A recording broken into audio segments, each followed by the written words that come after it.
Hello everyone, my name is John Nguyen. For our group presentation, it is about FOXO3A regulation of apoptosis and cardiac microvascular endothelial cells under diabetic conditions. For the background of the article, we're looking at diabetes and how the mechanism for cardiac microvascular endothelial cell dysfunction is caused. Diabetes causes high blood sugar, also called high glucose, that harms the blood vessels and nerves of the heart. By building up too much glucose in your blood, this contributes to increased chance of developing heart disease and stroke. The increased chance of health problems make diabetes the leading cause of morbidity and mortality worldwide, with adults aged between 45 to 64 being the most diagnosed with the disease. Another information we know about the disease is that accumulating evidence has shown that microvascular injury and cardiac microvascular impairment contribute to diabetes. Knowing this, looking at cardiac microvascular endothelial cells will contribute to further understanding diabetes. CMEC play an important role in myocardial function by regulating coronary microvessels and adjacent cardiomyocytes. Due to high glucose, CMEC become impaired. Although the results are known, the mechanism behind CMEC dysfunction is not clear. So understanding the intracellular mechanism that regulate high glucose-induced injury and CMEC will help find solutions to reduce the symptoms. That is why the study will focus on the potential role of FOXO3A. FOXO3A is located in the endothelial cells and little is known regarding its effect on ROS formation and apoptosis and CMEC. Based on all this information, the hypothesis is that FOXO3A plays a key role in CMEC dysfunction induced by high glucose through suppressing ROS accumulation and increasing apoptosis and CMECs.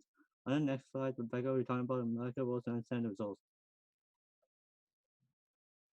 Now we will look at the important roles each molecule plays and their importance to the study.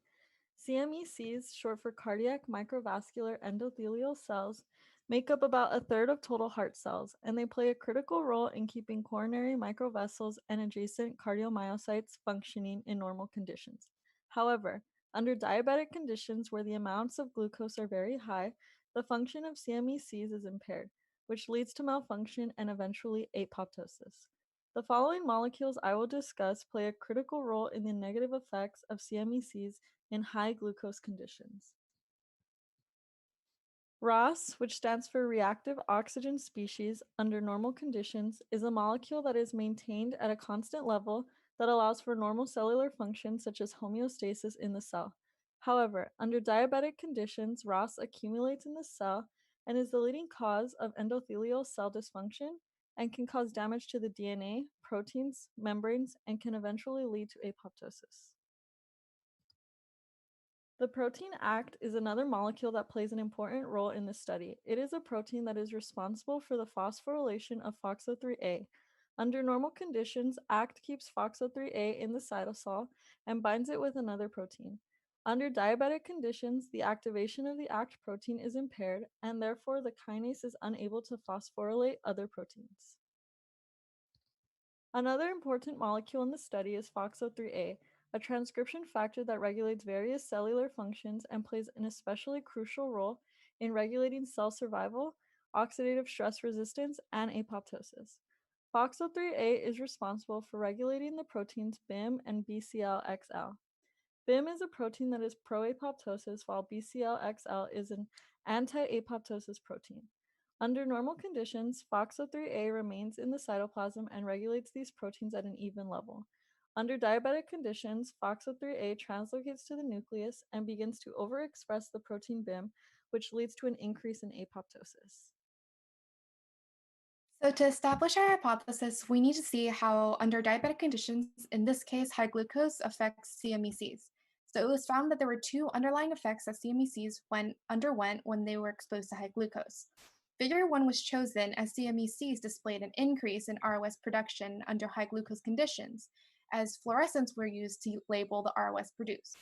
The CMECs were exposed to high glucose in 6, 12, and 24-hour increments, as there was a trend in seeing that the longer the cells were exposed, the greater the production of ROS. In Figure 2, CMECs displayed an increase in apoptotic activity or programmed cell death when exposed to high glucose conditions, as they used a tunnel assay and a cell death detection kit to label the cells that were apoptotic or dead when exposed to high glucose.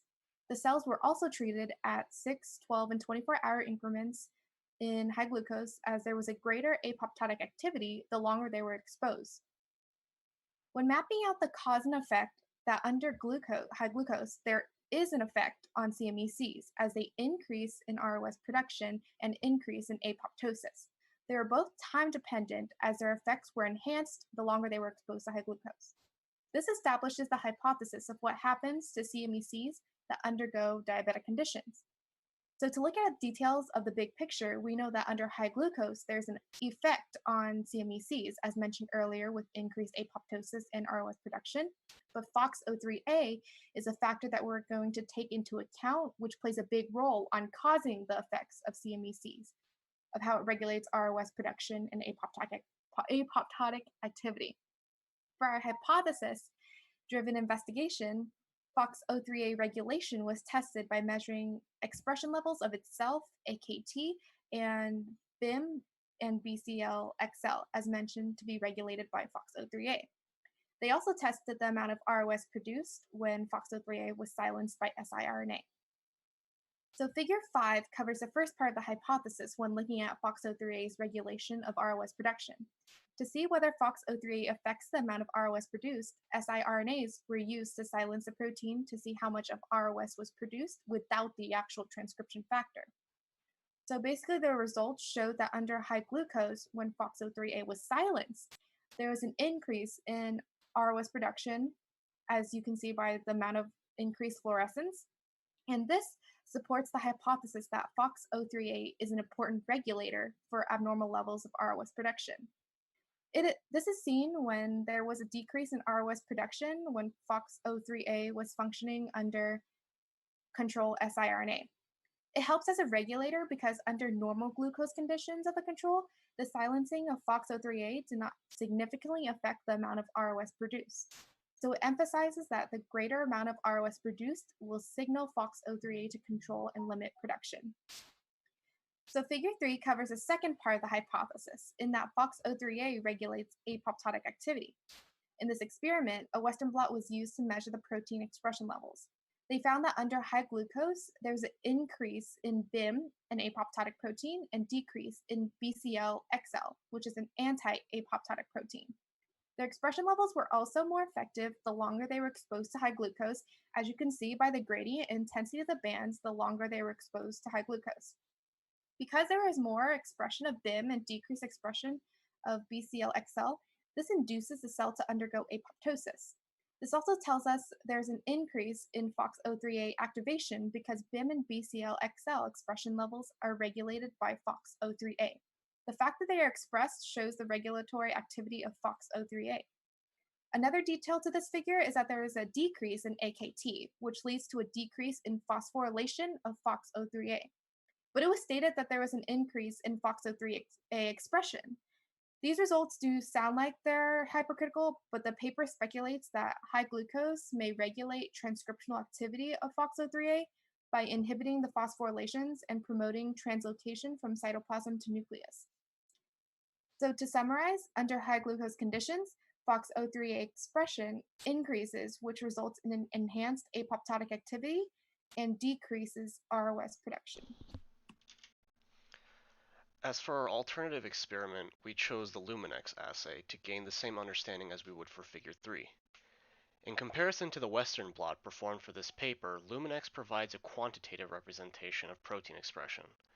It uses individually colored beads that are pre-coated with protein-specific antibodies, so that when the mixture of beads is added to the sample, the antibodies on the beads will bind to the proteins of interest. Once the mixture is added, biotinylated detection antibodies bind to the other side of the protein, creating an antibody-antigen sandwich. These antibodies are biotinylated because of the bond between biotin and streptavidin PE, which provides a strong bond which prevents the dismantling of the complex that's created. Once the mixture of beads has been incubated with the sample, the beads are read using a dual laser flow-based detection instrument such as a luminometer. Since each bead is a different color, the instrument can be used to measure them at different wavelengths. For this experiment, however, the setup of the assay will be different due to the nature of the results being obtained. The primary concern when incorporating this assay as an alternative for figure 3 was that the experiments in the figure are time dependent. If a mixture of beads were added to one sample of CMECs, the time spent to measure the fluorescence of each protein would be too long to the extent where the CMECs would be out of incubation for a greater period. This would affect our results in a negative manner by providing further damage to the CMECs.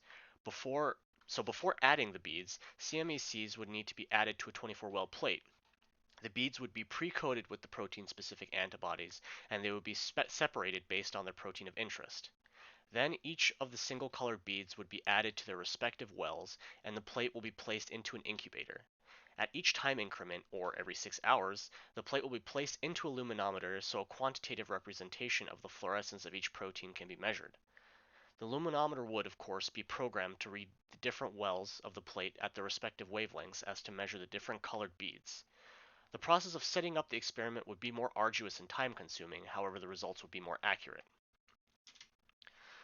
For the layout of the plate, we went with a design in which there would be triplicates of each experimental control. We color-coded each protein accordingly to a certain bead so they could be differentiated. We then came up with a design to add them vertically to each well, except for phosphorylated FOXO3A and BCL-XL, which have one well at a diagonal to the rest of the treatments. This is a visual representation of what each plate would look like under the controls treatment of non-diabetic or normal glucose conditions, and the given time increments under diabetic or high glucose conditions. In comparison to figure 3a displayed to the right, the expression levels of FOXO3A, AKT, and beta-actin remain the same throughout each of the conditions, so when looking at the plates, their fluorescence intensity of their respective colors will not change. In terms of phosphorylated FOXO3A and phosphorylated AKT, their expression levels decrease as the conditions of their environment have increased exposure to high glucose. Therefore, the intensity of their respective colors will decrease to a lighter color. As a result of FOXO3A not being phosphorylated, the expression levels of the anti-apoptotic protein BCL-XL will also decrease as viewed from its decreasing fluorescence intensity. The expression of BIM, the pro-apoptotic protein, is noticeably increased under high glucose conditions, so we would expect to see its fluorescence intensity start out relatively low and increase after each time increment. Through the experiment carried out in the journal, the goal was achieved in understanding the underlying mechanisms resulting in the cardiovascular complications in CMECs under diabetic conditions. They determined that high glucose results in the increased accumulation of reactive oxygen species, which leads to the inhibition of the activation of AKT. As a result, a disturbance occurs leading to the increased expression of BIM, the pro-apoptotic protein, and decreased expression of BCL-XL, the anti-apoptotic protein. More specifically into how the aforementioned results were discovered, through immunofluorescence staining it was determined that FOXO3A had been translocated into the nucleus from the cytoplasm. In return, the increased abundance of FOXO3A in the nucleus resulted in the upregulation of BIM, which ultimately led to apoptosis. When it came to determine whether FOXO3A was in fact the key regulator of reactive oxygen species, FOXO3A siRNA was transfected into the CMECs to silence FOXO3A. As a result, the levels of ROS in the CMECs significantly increased, displaying that FOXO3A is in fact a key regulator in detoxifying accumulation of high glucose-induced ROS. The scientific implications of these results including targeting specific proteins or enzymes to understand functions in specific diseases. This could, in turn, prevent certain disease outcomes by regulating their specific pathway. For instance, this data could be used to study key regulators affected during cardiomyopathy in the heart muscle cells. If the expression of proteins involved in the regulatory function of heart muscles are known, then the manipulation of these proteins can be used to prevent the disease from occurring.